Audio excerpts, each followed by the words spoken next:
এই মুহূর্তে আমরা রয়েছি উত্তর দমদম কেন্দ্রে এবং প্রার্থী সিপিএম প্রার্থী জোট প্রার্থী তন্ময় ভট্টাচার্যের হাতের অবস্থাটা দেখুন, রক্তাক্ত হয়ে রয়েছে হাত। এবং কিছুক্ষণ আগেই ঘটনা ঘটেছে, তন্ময় তার অভিযোগ হচ্ছে যে এখানে দুষ্কৃতীদের আক্রমণের শিকার তিনি এবং তার এই গাড়ির যে পেছনে যে কাঁচটা পুরো একদম কিন্তু ভাঙা, একদম ভেঙে গিয়েছে দেখতে পাচ্ছেন, এবং ঢিল বড় বড় ইট ছড়া হয়েছে। তন্ময় অভিযোগটা এই দেখতে পাচ্ছেন যে এটা একদম কাজ পেছনে ভেঙে ফেলা হয়েছে এবং গাড়ির কাজ ভেঙে ফেলা, বড় বড় ইট ছড়া হয়েছে।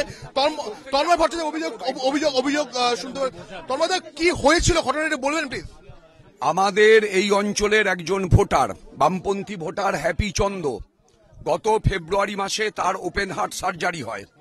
তিনি সকালে ভোট দিয়ে বেরোনোর পরে তাকে রাস্তায় ফেলে মারা হয়, তৃণমূলের দুষ্কৃতীরা মারে। আমি সেই সংবাদ পেয়ে এখানে তার বাড়িতে তাকে দেখতে এসেছিলাম। এখানে কোনো বুথ নেই, কোনো বুথে যাওয়ার কোনো সুযোগও নেই। আমি যখন ঢুকি তখন দেখি একেবারে শুরুতে যে বাড়িটা, সেই বাড়িটায় কতগুলো ছেলে একতলায় ওই গ্রাউন্ড ফ্লোরে যেটা নির্মীয়মান সেই জায়গায় বসে তাসপাস ইত্যাদি খেলছে।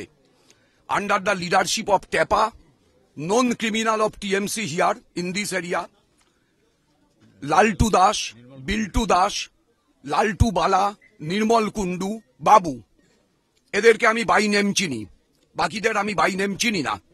তাদের নেতৃত্বে হচ্ছে একটা বাহিনী ওখানে বসেছিল। এই বাহিনী আমি সাইড মিররে হঠাৎ দেখতে পাই যে গাড়ির পেছন পেছন কেউ কেউ ছুটে আসছে। এই ছুটে আসছে দেখি আমি, এবং যেখানে গাড়ির ভাঙা কাচের টুকরো পড়ে আছে ওই স্পটে এসে গাড়ির ভিতর ওরা একটা আধলা ইট ছুঁড়ে মারে। ইটটা এখানে গাড়ির মধ্যে আছে, আপনারা চাইলে ছবি তুলতে পারেন। এবং সেই ইট এসে গাড়ির এই উইন্ডোয় লাগে এবং সেই উইন্ডোর কাজ ভেঙে গিয়ে হচ্ছে আমার সারা হাত ক্ষতবিক্ষত হয়ে যায়, ডান হাত এপিট ওপিট দুপিটি হচ্ছে ক্ষতবিক্ষত হয়ে যায়, রক্তাক্ত হয়।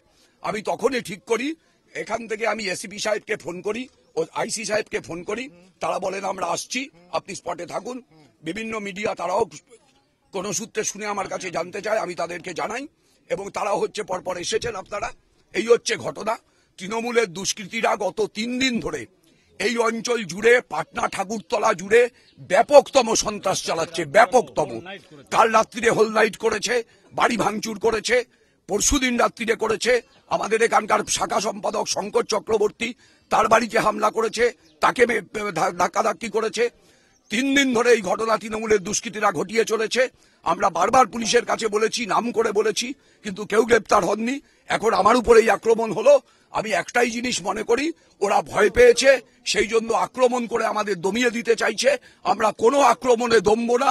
মানুষ ব্যালট বাক্সে ইভিএম এর জবাব দেবেই, কেউ ঠেকাতে পারবে না। এতদিন ভোটার এবং সমর্থকদের উদ্দেশ্যে কিন্তু আক্রমণ হচ্ছিল এবং একেবারে সরাসরি প্রার্থীকে রক্তাক্ত হলেন প্রার্থী। দেখতে পাচ্ছেন তন্ময় ভট্টাচার্য রক্তাক্ত হয়েছে, যেমন তার গাড়ি গোটা স্ক্রিন ভেঙে দেওয়া হয়েছে, গাড়ির পেছনে ব্যাক স্ক্রিনটা পুরো ভেঙে দেওয়া হয়েছে।